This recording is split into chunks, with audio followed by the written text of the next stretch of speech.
ज्ञान सरोवर में आप सभी का फिर से एक बार स्वागत है। और आज मैं छोटी सी कहानी लेके नहीं आई हूँ। आज की कहानी थोड़ी लंबी है, लेकिन इस कहानी को जब आप पूरा सुनेंगे तो आपको लगेगा कि कहानी में शिक्षा कितनी बड़ी छिपी हुई थी। हालांकि ये कहानी पंचतंत्र से है, तो हो सकता है कि शायद आपने पहले भी सुना हो। ये कहानी तीन ठग की है। तीन ठग एक बुद्धिमान ब्राह्मण को यानी कि पंडित को कैसे ठगते हैं, चलिए इस कहानी में हम लोग जानते हैं। तो कहानी मैं सुनाना शुरू करती हूँ। एक ब्राह्मण को किसी यजमान ने दान में एक बकरी दी। ब्राह्मण बड़ा ही सीधा और प्रभु भक्त था। वह जंगल से गुजर रहा था। जंगल के उस रास्ते पर तीन ठगों का साम्राज्य था। वे इतने चालाक और धूर्त थे कि बातों ही बातों में लोगों को ठग लिया करते थे।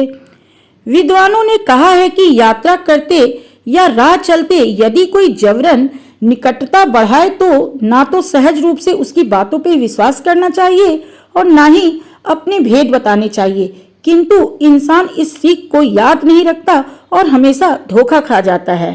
कुछ ऐसा ही धोखा खाया बड़े ही ज्ञानी ध्यानी पंडित तोताराम ने।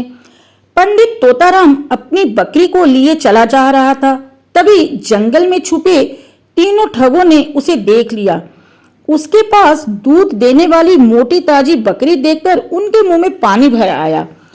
ठगों के सरदार ने दोनों साथियों को अपनी योजना बताई कि कैसे बकरी हथियाई जा सकती है। उसे सुनकर तीनों ही ठग खुशी से झूम उठे। योजना अनुसार तीनों ठग अलग अलग स्थान पर जाकर खड़े हो गए। फिर जैसे ही पंडित तोताराम उन ठगों के करीब आया तो उन्होंने श्रद्धा से झुककर प्रणाम किया। एक ने कहा, राम राम पंडित जी। पाए लागू महाराज। दूसरा ठग बोला, राम राम भैया, राम राम, सदा सुखी रहो, आनंद करो। पंडित जी हाथ उठाकर बोले, पंडित जी आज यह कुत्ता लिए आप कहाँ जा रहे हैं? ओ मूर्ख इंसान। सुनते ही पंडित जी को क्रोध आ गया। यह कुत्ता नहीं है, बकरी है जो गांव के प्रधान ने मुझे दान में दी है। पंडित जी लगता है आपके साथ धोखा हुआ है। कैसा धोखा? यही कि आपको बकरी के स्थान पर कुत्ता दान में दे दिया गया है। क्या यह कुत्ता है? तोताराम सोच में पड़ गया। वह कभी बकरी की ओर देखता तो कभी उन दोनों ठगों की ओर। किसी ने ठीक ही कहा है कि संदेह के घेरे में फंसकर आदमी अपनी अकल से हाथ धो बैठता है। नहीं नहीं, यह बकरी है, तुम मुझसे मजाक कर रहे हो, कहकर पंडित तोताराम तेजी से आगे बढ़ गया। तोताराम अपनी बकरी को लेकर थोड़ा आगे बढ़ा ही था कि आगे खड़े तीसरे ठग ने उसे टोक दिया। पंडित जी आज आप यह क्या लिए जा रहे हैं? बकरी है भैया, दान में मिली है। कमाल है पंडित जी, आपको अब कुत्ते और बकरी में फर्क भी नहीं दिखता।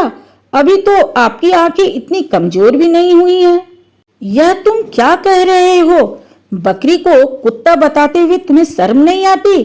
शर्म तो उस आदमी को आनी चाहिए पंडित जी जिसने आपके साथ धोखा किया है। गरीब ब्राह्मण को सीधा साधा जानकर उसे बकरी के स्थान पर कुत्ता ही दान में दे डाला। राम राम, कैसा घोर कलयुग आ गया है। लोग ब्राह्मणों के साथ भी धोखा करने लगे हैं। भैया यह तो बकरी है, बकरी। पंडित खूब जोर से चिल्लाया। अब दरअसल उसे अपना विश्वास कमजोर होता दिखाई दे रहा था। पंडित जी आपके चिल्लाने से कुत्ता बकरी तो नहीं बन सकता। फिर हमें आपसे और आपके इस दान से क्या लेना देना है? हम तो जो देख रहे हैं वही कह रहे हैं। अब पंडित तोताराम को विश्वास हो गया था कि उसके साथ धोखा हुआ है।